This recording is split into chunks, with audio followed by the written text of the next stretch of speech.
Hey everyone, welcome back to the channel. तो last video में हमने डिस्कस किया था, इंट्रोडक्शन वीडियो था एक, जिसमें हमने डिस्कस किया था कि किस तरीके से जर्मनी में फर्स्ट वर्ल्ड वॉर किस तरीके से हुआ। और इस इंट्रोडक्शन वीडियो में हमने बेसिक एक ब्रीफ इंट्रोडक्शन लिया था कि जो एक स्टोरी हमने सुना था एक 11 साल के लड़के की, और हेलमुथ जिसका नाम था। और इस वीडियो में हम ये कवर करने वाले हैं कि जब जर्मनी वॉर हार गया, उसके बाद में जर्मनी में क्या-क्या चेंजेस आए। तो जब जर्मनी वॉर हार गया, ये बात है फर्स्ट वर्ल्ड वॉर 1914 से लेकर के 1918 के बीच की। फर्स्ट वर्ल्ड वॉर 1914 से 1918 के बीच में हुआ था, और फर्स्ट वर्ल्ड वॉर जर्मनी हार गया था।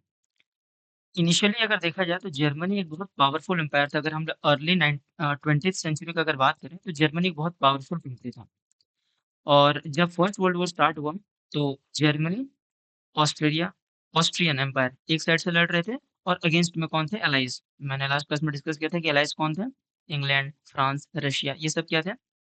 एलाइज़ थे। जब वॉर स्टार्ट हुआ फर्स्ट वर्ल्ड वॉर, तो दोनों पार्टी ने बहुत एंथुसियास्टिकली वॉर को जॉइन किया। उनको लगा कि हम वॉर स्टार्ट कर रहे हैं, तुरंत 4-6 महीने के अंदर में खत्म हो जाएगा। बट धीरे जब वॉर स्टार्ट हुआ, धीरे-धीरे उनको रियलाइज़ हो गया कि ये वॉर बहुत लंबा चलने वाला है। ये अब जल्दी खत्म होने वाला नहीं है। तो धीरे-धीरे जब वॉर होता है, बहुत सारे एक्सपेंडिचर्स लगते हैं, बहुत सारे खर्चा लगता है, बहुत सारा पैसा ड्रेन होता है। तो धीरे-धीरे ये यूरोप को समझ में आ गया था कि ये वॉर बहुत लंबा चलने वाला है, और इससे हमारे रिसोर्सेज़ जो हैं, हमारे कंट्री के रिसोर्सेज़, वो धीरे-धीरे करते-करते ड्रेन होते जा रहे हैं। अगर स्टार्टिंग की बात करें तो जर्मनी इनिशियली एक अच्छा होल्ड लिया। उन्होंने जर्मनी ने क्या किया, फ्रांस को और बेल्जियम को कैप्चर कर लिया। स्टार्टिंग के इनिशियल टाइम में जर्मनी का एक अच्छा होल्ड था वॉर के ऊपर में। जर्मनी बहुत स्ट्रॉन्ग साइड अगर कंसीडर करें तो हम वो स्ट्रॉन्ग साइड से चल रहा था। तो उसने फ्रांस को और बेल्जियम को कैप्चर कर लिया। जब एलाइज़ वीक होने लगे जब एलाइज़ पावर वीक होने लगे, तो जब यूएसए ने देखा कि ये वॉर वन साइडेड जा रहा है, तो उसने 1917 में एंट्री लिया, और जर्मनी को हराते हुए ये वो वॉर जीत लिया। जर्मनी हार गया। जब हारने के बाद में जर्मनी में उस टाइम में राजा का रूल चल रहा था। जैसे ही जर्मनी हारा तो वहाँ के जो राजा थे, वो वहाँ से भाग गए। एब्डिकेशन एब्डिकेशन का मतलब होता है भाग जाना। तो जब राजा वहाँ से भाग गया, तो ये एलाइज़ जो पार्टी थे, उनको एक मौका मिल गया ये बोलने का कि तुम्हारा राजा ही तुम्हारा ऐसा सिचुएशन में तुमको अगर छोड़ के चले गया, तो तुम्हारा जो मोनार्क फॉर्म गवर्नमेंट चल रहा था, एम्पायर जो चल रहा था, वो किसी भी एंगल से सही नहीं है। तो उन्होंने क्या किया, एक पार्लियामेंट्री फॉर्म ऑफ गवर्नमेंट को एस्टेब्लिश करने का उन्होंने एक प्रपोज़ल डाला। जर्मन पॉलिटी के अंदर में जर्मनी के अंदर में पॉलिटिकल पार्टी को एस्टेब्लिश करने का उन्होंने एक प्रपोज़ल डाला। तो ये जो प्रपोज़ल था, ये प्रपोज़ल के लिए एक नेशनल असेंबली बनाया गया, जो कि वेमार में एक मीटिंग हुआ। वेमार एक जगह है जर्मनी के अंदर में, वहाँ पे एक मीटिंग हुआ, और उन्होंने इस मीटिंग में ये डिसाइड किया कि हम जर्मनी के अंदर में एक डेमोक्रेटिक फॉर्म ऑफ गवर्नमेंट लेके आएँगे, जिसका फेडरल स्ट्रक्चर रहेगा। फेडरल स्ट्रक्चर का मतलब होता है कि जहाँ पे पावर डिवाइडेड रहते हैं। जैसे हम अगर अपनी कंट्री का बात करें तो इंडिया में पावर्स, अगर इंडिया का हम बात करते हैं, तो इंडिया में जो पावर्स हैं, वो डिवाइडेड है। सेंट्रल गवर्नमेंट के हाथ में और स्टेट गवर्नमेंट के हाथ में। स्टेट गवर्नमेंट उ इसको बोला जाता है फेडरल स्ट्रक्चर। फेडरल स्ट्रक्चर का मतलब है जहाँ पे पावर किसी एक बॉडी के पास में नहीं रहेगा, वो अलग-अलग लेवल्स पे डिवाइडेड रहेगा। तो वेमर में जो नेशनल असेंबली बैठा, उन्होंने ये डिस्कस किया कि हम एक ऐसा डेमोक्रेटिक फॉर्म ऑफ कॉन्स्टिट्यूशन बनाएँगे, एक ऐसा गवर्नमेंट बनाएँगे जहाँ पे पावर डिवाइडेड रहेगा। और जितने भी डेप्यूटीज़ मतलब जितने भी रिप्रेजेंटेटिव रहेंगे, उनको इलेक्ट किया जाएगा on the basis of universal vote. मतलब लोग वोट कास्ट करेंगे, उसमें वुमेन को भी इंक्लूड किया जाएगा। जो वोट वोट कास्ट करेंगे उसमें वुमेन भी रहेंगे, और वो सब मिल के क्या करेंगे, एक अपना रिप्रेजेंटेटिव को इलेक्ट करेंगे। और जो जर्मन का पार्लियामेंट है, उसका नाम क्या था? रिक्सटैग।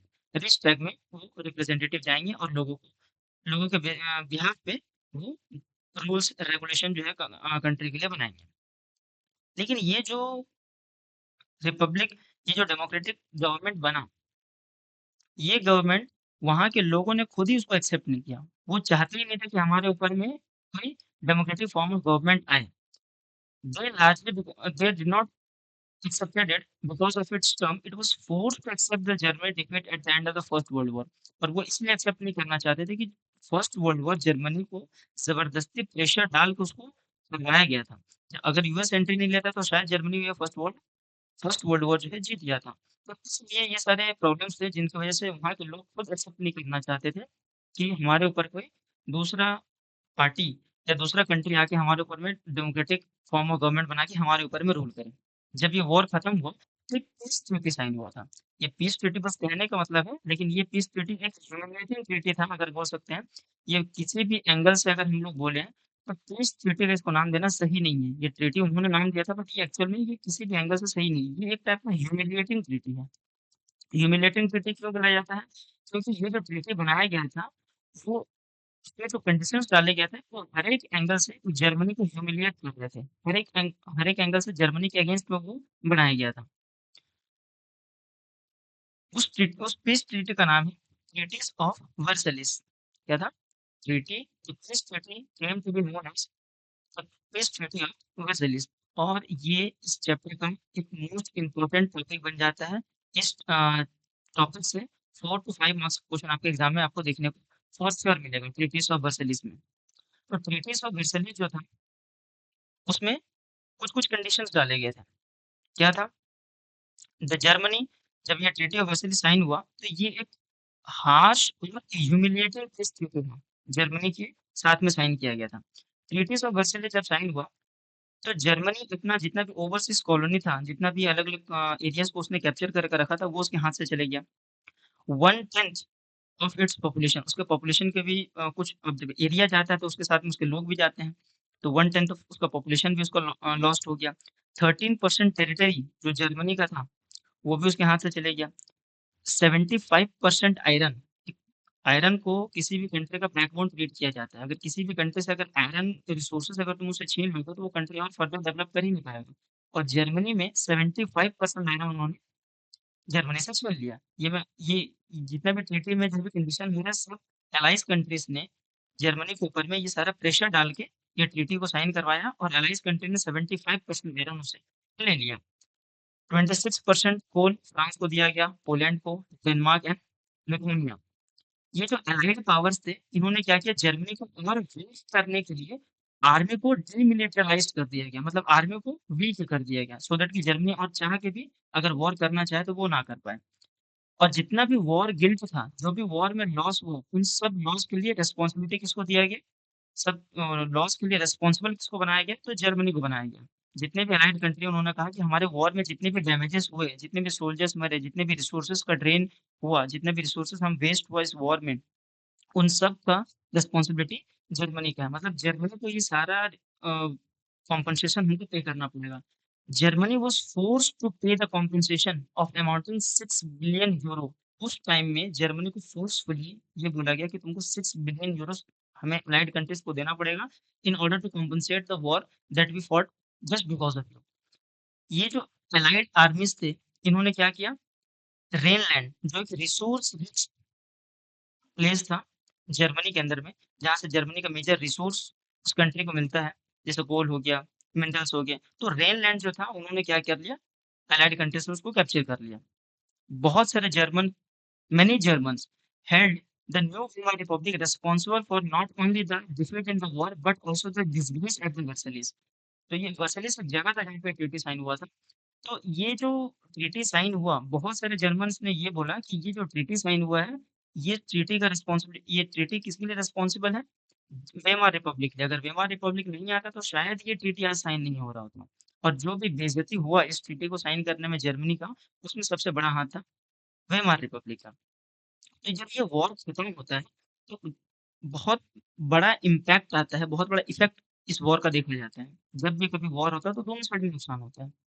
ये जो वॉर था इसका एक डेवास्टेटिंग इम्पैक्ट, बहुत खतरनाक इम्पैक्ट हुआ था दोनों कॉन्टिनेंट के ऊपर में, साइकोलॉजिकली भी और फाइनेंशियली भी।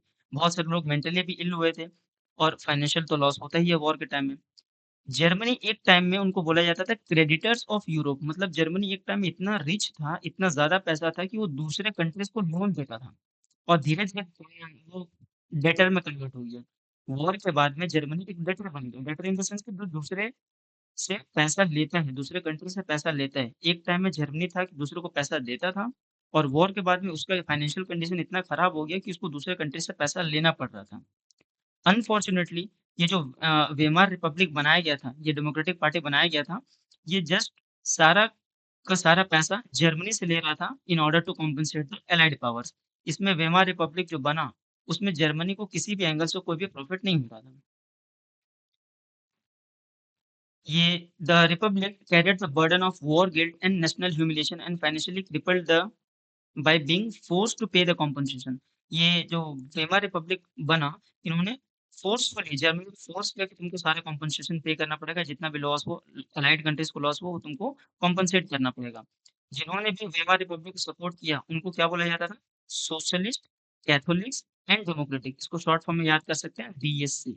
D for democratic and democrats, S for socialist, C for Catholics. मतलब ये वो लोग थे जो वेमर रिपब्लिक को सपोर्ट करते थे।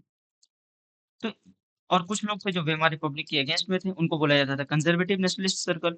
तो एक साइड में आए वेमर रिपब्लिक को सपोर्ट करने वाले, ये जो थे डीएससी। और दूसरे साइड में कौन आया? कंजर्वेटिव। कंजर्वेटिव वो थे जो कि वेमर रिपब्लिक के अगेंस्ट में थे, ये सपोर्ट करते थे और ये उनके अगेंस्ट में थे। तो इन दोनों के बीच में झगड़ा चलते रहता था। दे वर मोकिंगली, ये जो कंजर्वेटिव लोग थे, ये इनको बोलते थे नवंबर क्रिमिनल्स। इनको इन लोगों ने इनको क्या टाइटल दिया? नवंबर क्रिमिनल्स का टाइटल दिया। ये जो कंजर्वेटिव लोग थे, ये वेमर रिपब्लिक के जितने भी पार्टी मेंबर थे, डेमोक्रेट्स को, सोशलिस्ट को, कैथोलिक्स को, इन लोगों को कंजर्वेटिव लोग नवंबर क्रिमिनल्स बोलते थे। अब ये नवंबर क्रिमिनल्स बोलने का भी एक रीजन है, क्योंकि जर्मनी ने जब सरेंडर किया था, तो वो नवंबर का महीना था। तो इनका कहना है कि जो क्राइम हमारे साथ में हुआ, जो क्राइम जर्मनी के साथ में हुआ, you are responsible for that. इसलिए उनको क्या बोला जाता था? नवंबर क्रिमिनल्स बोला जाता था। First world war left a deep imprint on the European society and polity. First world war जब खत्म होता है, तो यूरोप के ऊपर में इसका बहुत बड़ा इम्पैक्ट आता है। वो फर्स्ट वर्ल्ड वॉर के बाद में सिचुएशन बहुत सारी चेंज हो गई। जैसे सोल्जर्स को सबसे ऊपर रखा गया, सिविलियंस से भी ऊपर सोल्जर्स को ट्रीट किया जाता था। पॉलिटिशियन और फिजिसिस्ट जो थे, वो बहुत ग्रेट इंपॉर्टेंस देते थे कि मैं लोगों को उनको अग्रेसिव होना है। पॉलिटिशियन लोग और जो पब्लिसिस्ट लोग थे, उनका ये कहना था कि जो मेन है, जो आदमी है, उनको कैसा होना चाहिए? एग्रेसिव होना चाहिए, उनको स्ट्रांग होना चाहिए, उनको मस्कुलिन मतलब मर्दाना, उनको उनके अंदर में अपने मर्दाना शक्ति को उनको बाहर निकालना है।